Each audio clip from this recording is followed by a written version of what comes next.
I'll just tell you my name. Everybody will know me. Any farmers around. I live in North County Dublin. My name's Keogh. I've been a sheep all my life, and I know a lot of factories know my name as well. So I'll be known. I'm a known farmer. But what I'm saying is, I don't know how long more I'll be around, and it's not about. I know people say it's about money, and of course it is. You have to pay your bills, and I'm not denying that. But my God, tradition. What I've learned, what I've been, I know where I've come from. I come from a farming family of hundreds of years. We know where we're at. That's something that you can't buy and you can't make. It's only time time that gets that. It's called tradition, who you are, what you are. You're an expert at what you do. It's worth a fortune. No money could even buy it. But what you have to do to sustain that and keep that going is you have to make a living. If you can't make a living on what you're at in that job, you've spent so long at it, hundreds of years at it. If you can't sustain it and mind it, it should be minded, nursed. You can't. You just won't do it anymore. Because in these times, and these very modern times, the inputs into producing food is just colossal. It's just massive. I mean, they say payments. Payments are one side of it, right? But the other side is tradition. They know what you're at and how to produce them, and quality. How to produce quality. They're always talking about producing quality and easy on the climate. I mean, I'm a man that looks at the climate every single day I get up. I work to try and protect the climate. And I've done this. I have done this. I work the enterprise. I don't have tractors on the ground. I don't spray. I don't sow fertilizer. I don't abuse the soil. I treat the soil like I treat myself. It's simple like that. As simple as that. And I've done that for the last 10 years. And I'd be a great example. But at the end of the day, I have to make a living. So I invest in my sheep every year, and at the moment I'm not getting it back. So if I don't get it back, you're not going to keep at it. I can't see myself keeping at it. You can keep at it for a while, but this is ongoing. I've been protesting outside the Dáil a year ago about this as well, sheep prices. We're not guaranteed any money. We can't go forward and say, well, at least we're going to get that. We're not looking for a fortune. Don't be dropping the price like that. Bring it even back up a little bit. We need a swing ahead. We're not looking for miracles here. We're looking for just a fair play. Get your prices right. Get your markets. Don't be pushed and shoved. Don't be creating a free fall, which is at the moment. But farmers, okay, you might get them this year at it, but you won't get them next year because they won't be there. And they must take that on board. That we won't be there if this keeps happening. It'll be a disaster for everybody. It's inevitable. It's like the Titanic when they said, it's inevitable it's going to sink. And that's what it's like at the moment. We're like the Titanic. We've only a short time to live. And that's what's going to happen to sheep enterprise in Ireland. You'll have small flocks. You'll have flocks this year. I know already dozens of men that have cut their flocks in half. And they ain't going back. Them men will never go back. That'll be felt up again Christmas and after it. Whereas if they had a fair swing, they would have said, look, we made a few quid, we'll keep at it again next year. Give them a bit of confidence. Confidence has gone out of it.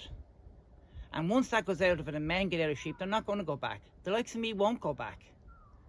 I've been at it all my life since I left school, and even before that. And if I get out of it, or even cut it in half, I ain't going to go back. A product that you could go nowhere else in the world to get. Irish lamb. And what's happening? The factories have undermined us and have took the confidence out of it. Well, that's a disgrace. Any government that sees this should step in there and say, whoa guys, what are you doing? Because they seem to be a power beyond onto themselves, that they can do what they want. That shouldn't be in any other. If I was in charge, they wouldn't be let do that. They'd be saying, no, be fair. Because in every other country, England, France, Spain, every other country, they're all getting €1.50 a kilo more at the minute. And yet us in Ireland, we have to get the bottom of the bunch, the bottom of it. Below cost. What's costing producing below it. And we can't sustain that. Not in these times, maybe years ago. But in these times, such expensive times, we cannot survive in that.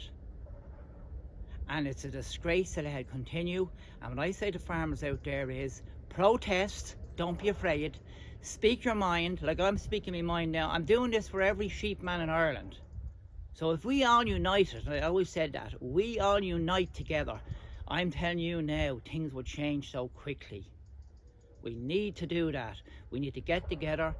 Most companies have unions. We've known. We're an island unto ourselves, every farmer. That's why the factories, they're dependent. They're dependent on that we're separate. That's what they're dependent on. If we all got together, it'd be a different story. I'm telling you, right away, in 1 week, it'd be a different story. Hitting for 65 now.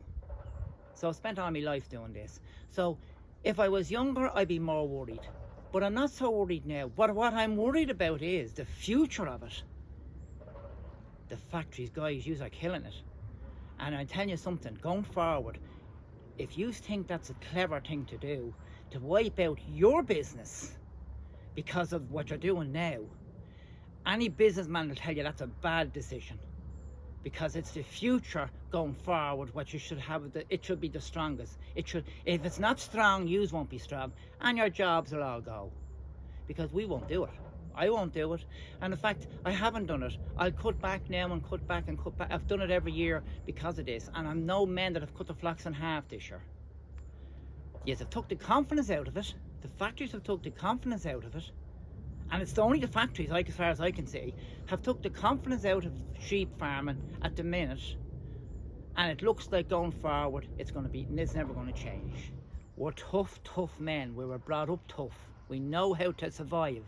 But we will not stand for what's going on like at the minute. Like the way they have taken 50 euros off the lamb.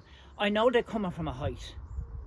And they're talking about they were the same price as last year. How much things have gone up since last year? How much feed, how much dosings, dips, all the chemicals, everything that's used to produce these lambs, how much have all that gone up? And they say they should be the same as last year. It should be a little, not a lot, a little dearer than last year to be the same as last year. Because your inputs have gone up, everything's gone up, and you're still working your own. You can't even employ someone in to help you lamb the sheep because you can't get back out of them. Because the factories have had them crucified down to a limit where they think that they can keep you at bay. Wrong again. Because I'm telling you now, what happens is we disappear. So we'll go down to small numbers, a few, like hobby farming. That won't fill the factory yards. That'll never fill the factory yards. When you get rid of the likes of me, I keep a substantial flock here. As a lot of people know that it'll be looking at this. But when the likes of me is gone, if I'm gone, a lot of other men will follow because they can't have no other choice. Because I'd be one of the last that would one of the last farmers that would go. Because I'd stick it through thick and thin. But when I'd go, there'd be a lot of farmers following me. Because they'd have no other choice, financially. But the point is, at the minute, what I'm getting out of here is, the only one I blame in here at the minute is every factory that kills lamb in Ireland. There was no need to bring them down that far. And indeed, how far more they're going to go down. To make matters worse, how far more. But you must remember, probably, to a lot of, like the average sheep man in Ireland is 65, like myself. They're probably saying, maybe this is what we needed to wipe us out. Someone to wipe us out. And that's what you're doing, factories. You're wiping us out. But maybe we needed that push to get out of money. We would have stayed for another 10 years. But it looks like you don't want us there anymore. Anyway, I've said what I've said now, and I meant every word of it. But what I want to go out to every sheepman in Ireland that lambed outside in March, I have one word for you. One word. Warriors. Yes, we're some warriors. If you've done what I done, that's the only word I can think of. It's had to be warriors. And God bless you all. That's what I say to you. God bless you all. That's what I say.